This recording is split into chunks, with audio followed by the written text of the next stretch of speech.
bannange eno video njetedde abaana abawala mugenda kufa bannaye mugenda kufa mugwewo omusajja atemudde abaana babendi mu kitalo abaana banna abakyala banna sina baana bawulira ng'omusajja nti abeera mu apartment omusajja abeera yekka ayina emmotoka ali singo ogenda mu apartment ye buli kimu kiri clean wesikemu omutima gwesikemu naye mwotuka mu nyumba z'abasajja olaba ennyumba enyirira olowooza bukimu ngenda fuuka wife material mugenda kufa mugwewo omusajja assa abantu banna assa abakazi banna mu bbanga lya wiikisi 3 amala obakozesa bannaye solo wanjitandika entya oyo gayi bamuyita Hashim abadde abeera ku apartment naye nga ku apartment kwabeera ngalaga aliko nga oba single guy kati nga kuliko ne ku mizige ku apartment eziddako awo baneiba be nga nabo bakyala babeeramu bana mu nju naye nga omanyi nti abakazi temuggwa kamanyiiro na wangambe okujooga motandise okunyumya emboozi n'omuntu mwekwanye olina freedom oyingira mu nju ye nga bw'oyagala kugamba nga bano bafumba emmere nga omanya oba kamanyiiro oba kikiwa nkiyisa ki mufumba emmere mujja mugirira woono mulaba Netflix together mwelya nga we mwagadde ebintu by'okumiziga ebyo bisitole ebyo kati munaaye kumba omusajja ye alina omutima gwa butemu kati omusajja oyo omukazi agoinga MIA I think I don't know if that's the right word, missing in action. Omukyala agenda shoppinga foto gyasembye okulabika nga omukyala agenze ku shoppinga ku supermarket omukyala n'avayo bulungi ne bamulaga nga ali ku apartment ng'ayingira mu nju ye n'ava mu nju ye n'agenda mu nju y'omwami oyo omukyala teyavaayo mu nju kati abandi badde nga baabya nabo mu nju ne bagamba ali mu ndeeri wa boyfriend kangendeyo nkebere n'agendayo naye teyavuddeyo naye kade okusatu naye agamba waaye kabadde kankana kato myaka 14 kangendeyo nako tekavuddeyo abantu basatu nga babula mu bbanga lya ssaawa emu nga babula naye nga bwe yagendayo mu nju y'omusajja tavaayo mu nju ya musajja kati nga omanya ekintu ekiyitibwa omulambo gw'omuntu ng'atya alaba abaana baleka mu nju bagenda kuvunda bawunye ng'alaba bw'anaabatwala omuntu toyinza kwetikka mulambo gwa muntu ogufulumya apartment ng'atenga kutematema kitonde kiyitibwa mulambo gwa muntu ng'agutematema kagumba ng'abafumba abatokosa bana bawala mugenda kufa ulira wofa mu ngeri ey'obusirusiru ulira wofa mu ngeri ey'oki naye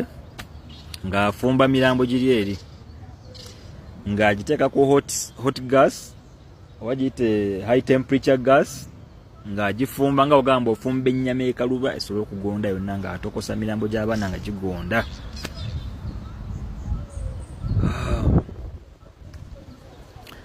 ng'abakwata nga bateeka mu biveera yatuta obudde ng'afumba emirambo giri kuba okufumbira abantu abasatu ne baggwawo bonna n'abateeka mu gaveera ga black yafunye agaveera gangi ng'apakira mu mirambo ng'agitwala mu limbo eri ku kyalo ko bagita Langata gye yasudde emirambo egyo olwedde nga mbosanyisa okutambula abantu bamiisinga ku apartment ate nga bagwa ku mirambo mu limbo ate naye ng'akwata ennyumba ng'agiddukamu ng'agenda te ku kaala akaddako naye mu same area ku kaala akaddako eyo gye yagenze munaaye nga landlord ate yabaddemu eno enju gye yabaddemu ye yaze n'asangamu omusaayi n'alongoosa enju n'addamu n'agipainting nga n'agiteekako for rent teyayogedde ku poliisi nti nsaza omusaayi mu nju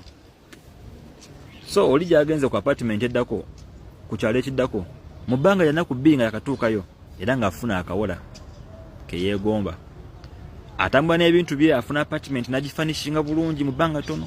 era ng'afuna akawola kalonda ekkubo abaana abawala lwaki emitima gyammwe giggwa mangu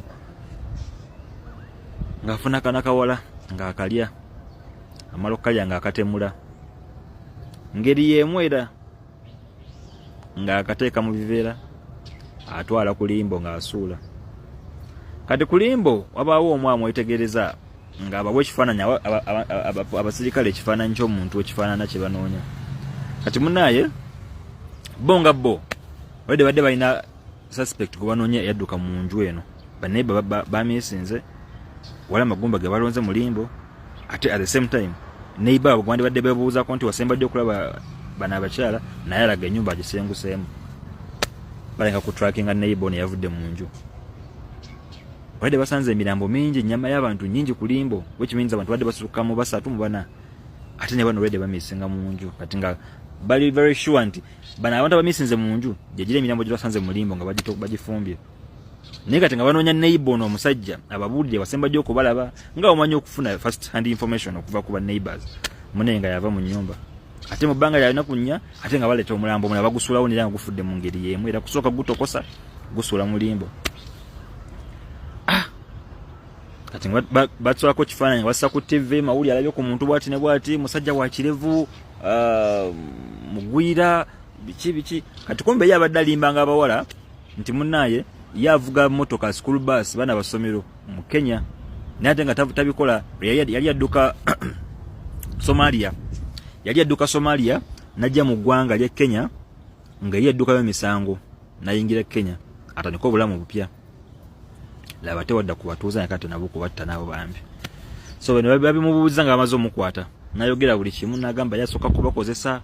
bamwegomba lwa bulungi bwe alabika bulungi awunya bulungi abakazi bamubuuza abakazi bakwagala kochi nabagamba abakazi banjagala nsonga ndi muvubuka mulungi mpunya bulungi ajja mu apartment nabanga buli kimu ekiri fridge ejjudde